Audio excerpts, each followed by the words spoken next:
ముఖ్యమంత్రి గారిని మాట్లాడవలసిందిగా కోరుచున్నాం.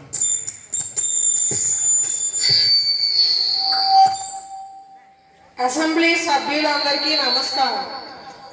మా ప్రభుత్వం అధికారంలోకి వచ్చాక మేము ఎన్నికల్లో ఇచ్చిన అన్ని హామీలను ప్రజలకు నెరవేర్చామని చెప్పడానికి గర్వపడుతున్నాం అధ్యక్ష. మేము అధికారంలోకి వచ్చేటప్పటికి రాష్ట్రంలో అనేక సమస్యలు ఉన్నాయి.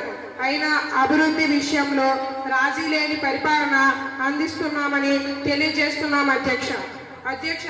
ప్రస్తుతం ప్రభుత్వం చేస్తున్న ప్రతి పని కూడా ఎన్నికల్లో హామీలను దృష్టిలో ఉంచుకొని ప్రజలకు మనకు చెబుతున్న దానిని వింటూ దానికి తగ్గట్టు ప్రతి అడుగు వేస్తూ ఆర్థిక సంక్షోభంలో ఉన్న రాష్ట్రాన్ని పైకి తెచ్చే విధంగా ప్రభుత్వ పాలన కొనసాగిస్తూ ఆ దిశగా ప్రతి అడుగు వేస్తామని హామీ ఇస్తున్నాం. సంక్షేమంతో కూడిన అభివృద్ధి ధ్యేయంగా పెన్షన్లు పెంచడమే కాకుండా ప్రతి నెల మొదటి తేదీకి అందించడం జరుగుతుంది. విద్య, ఉద్యోగ, యువత సంక్షేమం కోసం కృషి చేస్తుందని మనవి చేసుకుంటున్నా అధ్యక్ష. ఒకరోజు ఒక మనిషికి ఒక చేపనిస్తే తిండి పెట్టినట్టు అవుతుంది. అదే మనిషికి చేపలు పట్టడం నేర్పిస్తే జీవితాంతం తిండి పెట్టినట్టు అవుతుంది. ఆ దిశగా మా పనితీరు దినం మెరుగుపరుచుకోవడం అవుతుందని అధ్యక్ష. And NDA alliances for giving me this opportunity. I thank the people of Vizianagaram for having so much of trust on me and giving me the highest vote percentage among all the women MLAs. I would like to submit an appeal for the sports minister to sanction a sports school and sports university in my constitution. అధ్యక్ష, విజయనగరంలో sports universities ప్రతిపాదనలో ఉంది. అధ్యక్ష, త్వరలో ఏర్పాటు చేస్తామని మీ ద్వారా గౌరవ శాసనసభ్యులకు తెలియజేయడం జరుగుతుంది. అధ్యక్ష. ఎమ్మెల్యే గారు అంజలి. అధ్యక్ష, గజపతుల రాజ్యంగా ఉన్నటువంటి విజయనగర సామ్రాజ్యం నేడు కళావిహీనమైంది. అధ్యక్ష, చంపావతి, గోస్తని, వేగావతి, జంజావతి, సువర్ణముఖి, నాగావళి ఇలా అనేక నదులు ప్రవహిస్తున్నా కూడా ఈరోజు సాగునీటి అవసరాలకు నీరు సరిపోవడం లేదు. అధ్యక్ష, జంజావతి ప్రాజెక్టు, తాటిపూడి, కోటిపల్లి రిజర్వాయర్లు అభివృద్ధి పనులు, తారక రామతీర్థ సాగర్ ప్రాజెక్టు ఎంతవరకు వచ్చిందని మీ ద్వారా ప్రభుత్వాన్ని ప్రశ్నిస్తున్నాను. అధ్యక్ష. నీటిపారుదల శాఖ మంత్రి గారు. భవిష్యత్తులో జరిగే కేబినెట్ సమావేశంలో ప్రధాన అంశంగా చేర్చి ఈ ప్రాజెక్టులు పూర్తి చేసే విధంగా చర్యలు చేపడతామని గౌరవ సభ్యులకు మీ ద్వారా తెలియజేస్తున్నాం. అధ్యక్ష, మన జిల్లాలో చేపల వేట వీరి ప్రధాన వృత్తి. దానికి అనుబంధ పరిశ్రమలు ఎందుకు జిల్లాలో ఏర్పాటు చేయడం లేదు? అధ్యక్ష, జిల్లాలో 11 జేటు మిల్లులు మూతపడ్డాయి.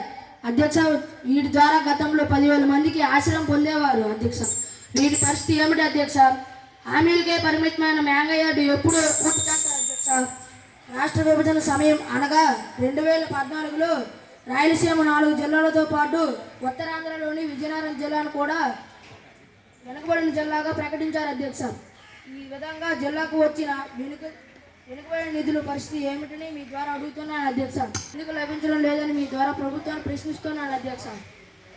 అధ్యక్ష, విజయనగరం వెనుకబడిన జిల్లాగా గుర్తించి అభివృద్ధి కోసం భోగాపురం అంతర్జాతీయ విమానాశ్రయం, గిరిజన యూనివర్సిటీ, మెడికల్ కాలేజ్ ఏర్పాటు ప్రత్యేక నిధులు అభివృద్ధికి కేటాయించడం జరిగింది అని మనవి చేసుకుంటున్నాను. అధ్యక్ష. నుంచి మహేష్ గారు మాట్లాడాలి. అధ్యక్ష, ముఖ్యమంత్రి గారి మాటల ద్వారా విన్నాం. అధ్యక్ష, మేము అధికారంలో ఉన్నప్పుడు ప్రతి విద్యార్థికి ప్రతి సంవత్సరం ఆర్థిక సహాయం అందించాం. అధ్యక్ష, ఇందులో వారు కొత్తగా చేసేదేముందని సభకు తెలియజేయాలి. అధ్యక్ష.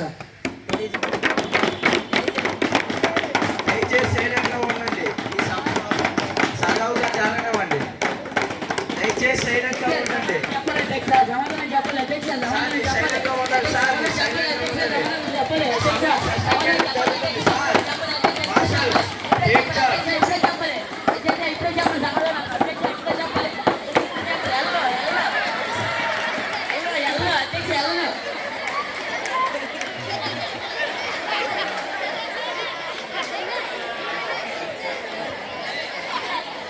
విద్యాశాఖ మంత్రి గారు.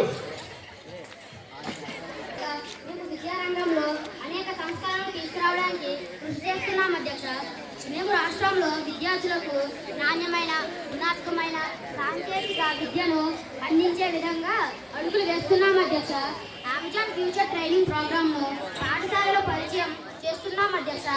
అందుకోసం ఉపాధ్యాయులను శిక్షణా కార్యక్రమాలను అమలు చేస్తున్నాం అధ్యక్ష.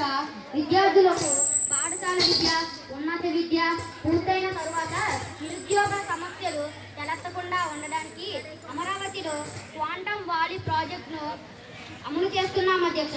ఈ ప్రాజెక్ట్ కోసం ప్రభుత్వం అంతర్జాతీయ సమస్యలను IBM మరియు భారతీయ సంస్థలైన TCS, L&T భాగస్వామ్య ఒప్పందాలు కుదుర్చుకున్నామని చెప్పడానికి గర్వపడుతున్నాం అధ్యక్ష.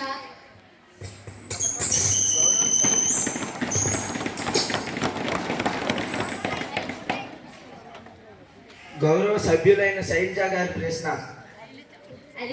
అధికార పక్షం వారు నోటిలో బూర్లు వండుతున్నారు అధ్యక్ష. ముందుగా పాఠశాల విద్యార్థుల్లో డ్రాప్అవుట్స్ పెరుగుతున్నాయి అధ్యక్ష. ఉపాధ్యాయులు కొరత ఏర్పడుతుంది అధ్యక్ష. దీనికి ప్రభుత్వం ఏ విధమైన చర్యలు తీసుకుంటుందో తెలియజేయాలి అధ్యక్ష. తరువాత భవిష్యత్తులో ఆలోచనలు చెప్పాలి అధ్యక్ష. విద్యాశాఖ మంత్రి గారు స్పందించాలి. అధ్యక్ష, పెరుగుతున్న డ్రాప్అవుట్స్ ను తగ్గించుకోవడానికి NEP 2020లో భాగంగా గ్రాస్ ఎన్రోల్మెంట్ రేషియో 100% ఉండేందుకు ప్రత్యేక కమిటీలు ఏర్పాటు చేస్తున్నాం అధ్యక్ష. ఉపాధ్యాయుల కోసం మెగా DSE త్వరలో నిర్వహిస్తున్నాం అధ్యక్ష. నెల్లిమల ఎమ్మెల్యే గారు. అధ్యక్ష, ఒకరోజు ఒక మనిషికి చేపనిస్తే తిండి పెట్టినట్లు అధ్యక్ష, ఒకరోజు ఒక మనిషికి చేపనిస్తే తిండి పెట్టినట్లు అవుతుంది. అదే మనిషికి చేపలు పట్టడం నేర్పిస్తే జీవితాంతం తిండి పెట్టినట్లు అవుతుంది అని మన గౌరవ ముఖ్యమంత్రి గారి సూక్తి. ఇది ప్రజల ప్రభుత్వాన్ని, ప్రజల విశ్వాసాన్ని చూరుకుంటుందని అనడంలో సందేహం లేదు. రాష్ట్ర ప్రభుత్వ పథకాలను కేంద్ర ప్రభుత్వ పథకాలతో చూరుకుంటూ రాష్ట్ర అభివృద్ధిని పథకంలో తీసుకువెళ్తున్నాం అధ్యక్ష. గౌరవ ఉప ముఖ్యమంత్రి గారి పల్లె పండుగ ద్వారా గ్రామ సభల నిర్వహణ, గిరిజన గ్రామాల రహదారులు నిర్మిస్తూ గ్రామీణ అభివృద్ధికి, గిరిజన గ్రామాల అభివృద్ధికి కృషి చేయడం అభినందనీయ అధ్యక్ష. మీ ద్వారా మా ప్రభుత్వానికి విన్నపం ఏమనగా ప్రఖ్యాత పర్యాటక కేంద్రం రామతీర్థ అభివృద్ధి చేయాలని ఎంతో కాలంగా పెండింగ్లో ఉన్న తారక రామతీర్థ సాగర్ ప్రాజెక్టు పూర్తి చేయవలసిందిగా కోరుతున్నాం అధ్యక్ష. అధ్యక్ష, ఖరీఫ్ సీజన్లో కీలక సమయంలో యూరియా అందుబాటు లేకపోవడం వలన రైతులు తీవ్ర ఇబ్బందులు పడుతున్నారు అధ్యక్ష. కేంద్ర ప్రభుత్వం రాష్ట్రానికి అవసరమైన దానికంటే ఎక్కువ యూరియా కేటాయించినప్పటికీ అంతర్గత పంపిణీ వ్యవస్థలో కొన్ని జిల్లాలలో శ్రీకాకుళం, కోనసీమ, ఏలూరు, కాకినాడ, కర్నూలు జిల్లాలలో కొరత ఏర్పడింది అధ్యక్ష. సరఫరా ఆలస్యమైతే పంట దిగుబడిపై తీవ్ర ప్రభావం ఏర్పడుతుంది అధ్యక్ష. రైతులు ఆందోళన వ్యక్తం చేస్తున్నారు అధ్యక్ష. ప్రభుత్వ నిర్దేశిత ధర కంటే ప్రైవేటు డీలర్ల వద్ద అధిక ధరలకు కొనుగోలు చేయాల్సి వస్తుంది అధ్యక్ష. దీనికి అధికార పక్షం వారు ఏమి సమాధానం చెప్తారని మీ ద్వారా ప్రశ్నిస్తున్నాను అధ్యక్ష.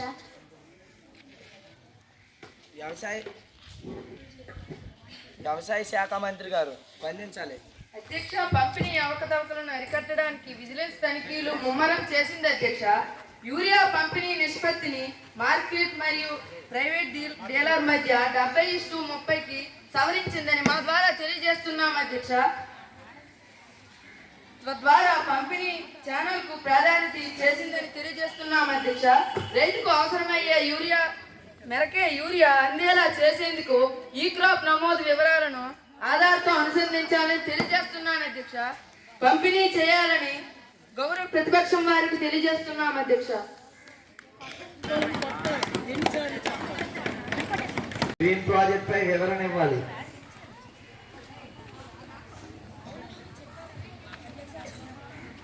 అధ్యక్ష, గ్రీన్ ఎనర్జీకి భారీ పెట్టుబడి తీసుకొస్తున్నాం అధ్యక్ష. 10 లక్షల కోట్లు ఇన్వెస్ట్మెంట్ పెట్టుకున్నాం అధ్యక్ష. సౌర గాలి జల విద్యుత్ వంటి పునర్వీకరణ ఇంధనాన్ని ఉపయోగించి నీటిని ఎలక్ట్రాలిసిస్ అనే ప్రక్రియ ద్వారా హైడ్రోజన్ ప్లస్ ఆక్సిజన్గా విడగొట్టి తయారు చేసే హైడ్రోజన్ ఇది. ఫాజిల్ ఫ్యూయల్స్ ఉపయోగించకపోగా మొత్తం ప్రక్రియలో కాలుష్యం తక్కువ అని మనం చేస్తున్నాం అధ్యక్ష.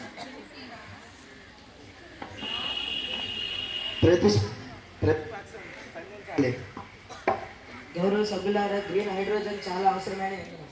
ఇది మనందరికీ తెలుసు. కానీ ప్రస్తుతం ఖర్చు చాలా అధికం. ప్రభుత్వం భారీ ప్రకటనలు చేసింది, కానీ ఉత్పత్తి వ్యయం తగ్గించడాన్ని ఏ చర్యలు తీసుకుంటున్నారు అధ్యక్ష? లక్ష్యాలు కేవలం పత్రాలపైనే ఉన్నాయి అధ్యక్ష. వివరణ ఇవ్వాలి అధ్యక్ష. విద్యుత్ శాఖ మంత్రి గారు. ప్రస్తుతం గ్రీన్ హైడ్రోజన్ ఉత్పత్తి ఖర్చు ఎక్కువగా ఉందని మాకు తెలుసు అధ్యక్ష. దీన్ని తగ్గించడానికి రాష్ట్రంలో 10 GW ఎలక్ట్రోలైజర్ తయారీ సామర్థ్యాన్ని ఏర్పాటు చేసుకున్నాం అధ్యక్ష. పునర్వీకరణ విద్యుత్ ఉత్పత్తి 2 రేట్లు రూపొందించాం అధ్యక్ష. కేంద్రంతో కలిసి వియాబిలిటీ గ్యాప్ ఫండింగ్ కోసం ప్రతిపాదన పంపాం అధ్యక్ష. విద్యుత్ శాఖ మంత్రి గారు, తదుపరి సమావేశంలో పురోగతి నివేదికను సమర్పించాలి. సరే అధ్యక్ష. ప్రతిపక్ష సభ్యుల ప్రశ్న. వెంకటేష్ గారు.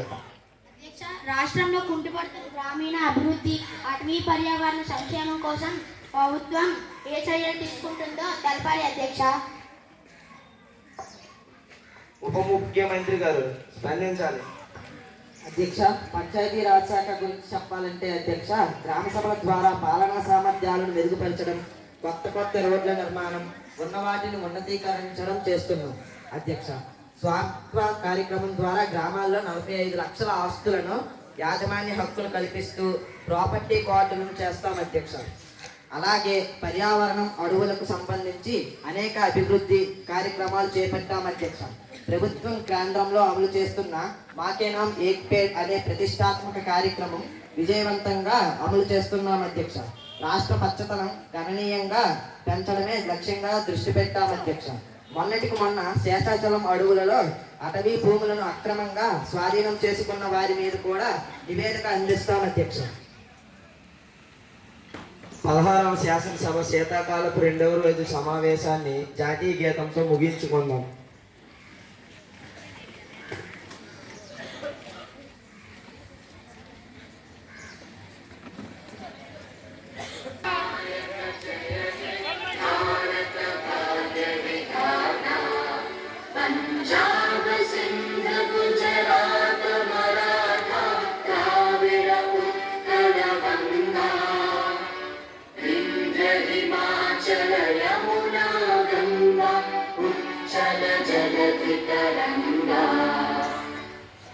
शुभ नामे जागे, तव शुभ आशीष मांगे।